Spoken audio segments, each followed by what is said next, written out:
Okay, wow. Ruthie, before you ask me your question, I must tell you, I didn't plan that before, but when I saw the movie, I can share with you now. When I show Oliana, I called her to come. And then we ourselves had been attacked. We found ourselves under fire. And I thought to myself, what did I do? I called her. She's a mother of 8. It's my mission. Why should she be there? Thank God she's here with us. But I have to apologize here that I called her to be under fire. So I use this opportunity, Oliana, to apologize. No, I get a phone call at 5:30 a.m. and Yisrael says, "We're being attacked." I said, "Where are you?" He said, "Come." I said, "We're being attacked, come?" He said, "Yeah, there's probably going to be a lot of international media. I'm going to need your help." He said, "They're shooting right now from the combat helicopter." And I said, "And you want me to come?" And he hangs up. So as I'm walking out the door at 5:45 a.m. on the day that all my kids are getting dressed up for Purim, I left them their Purim costumes. I said, "My son just got back from Gaza.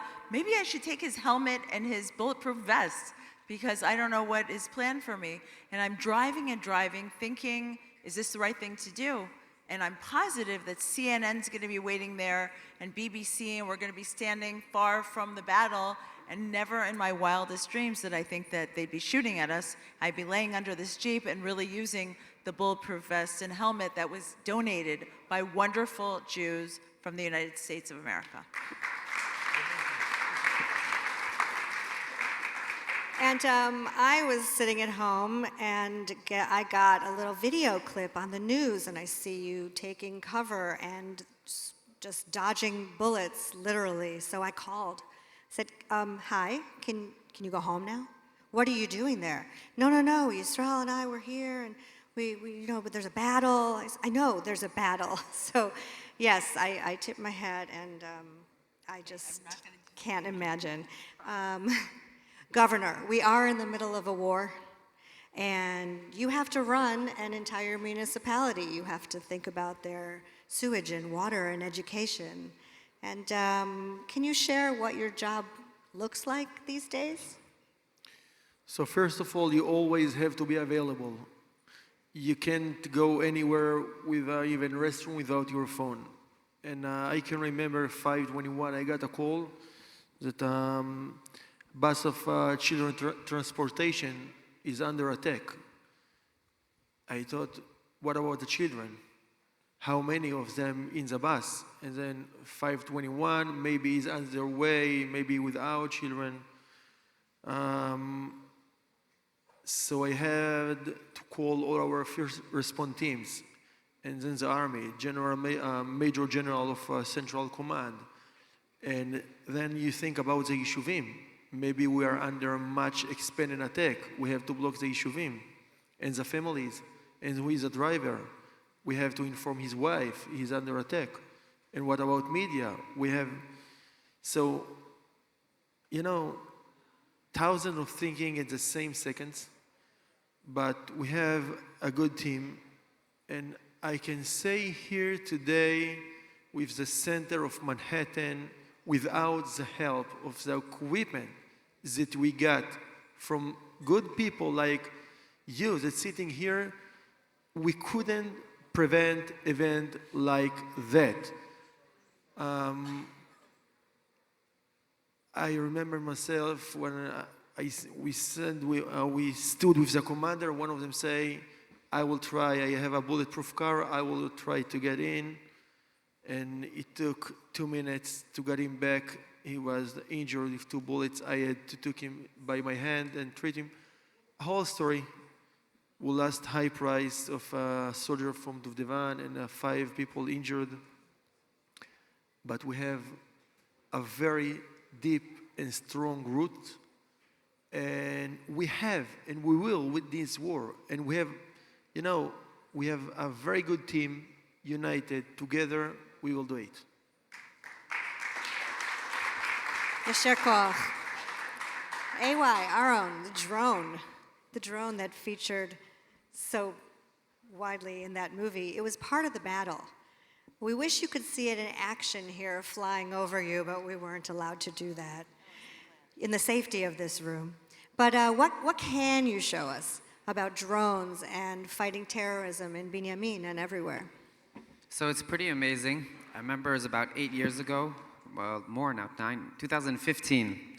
Some good friends from Canada decided to buy us our first drone. It was a lot bigger than this. And at the time, it was like a very new thing. And I remember, in the middle of the night, some terrorists tried to come into one of our communities, and they ended up running away. We flew the drone up in the sky. We followed the terrorists back to their village, all the way to their home.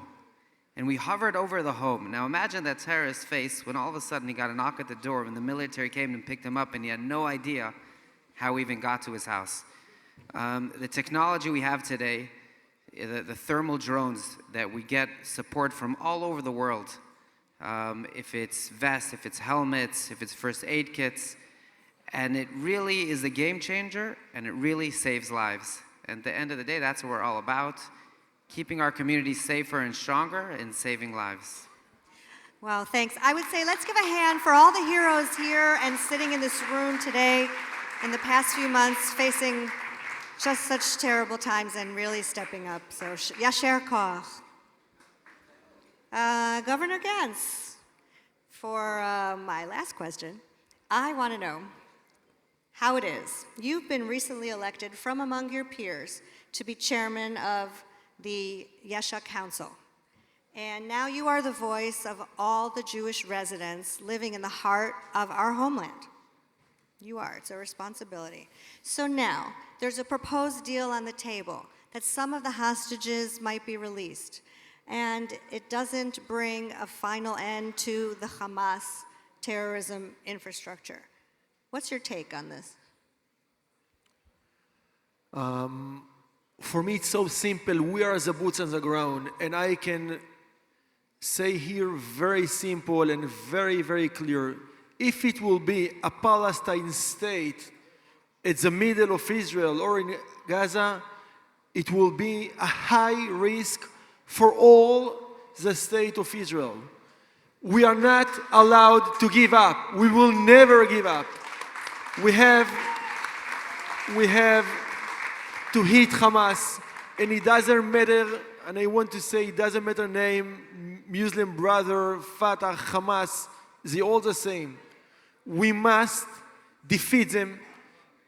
We must bring our hostages home back as soon by operating power and hitting all our enemies. What we heard, if someone in the world think, and I don't know all the details, so I don't want to speak about specific deal. But if someone in the world think that we have to stop the war and give up, we have only one word to say: don't.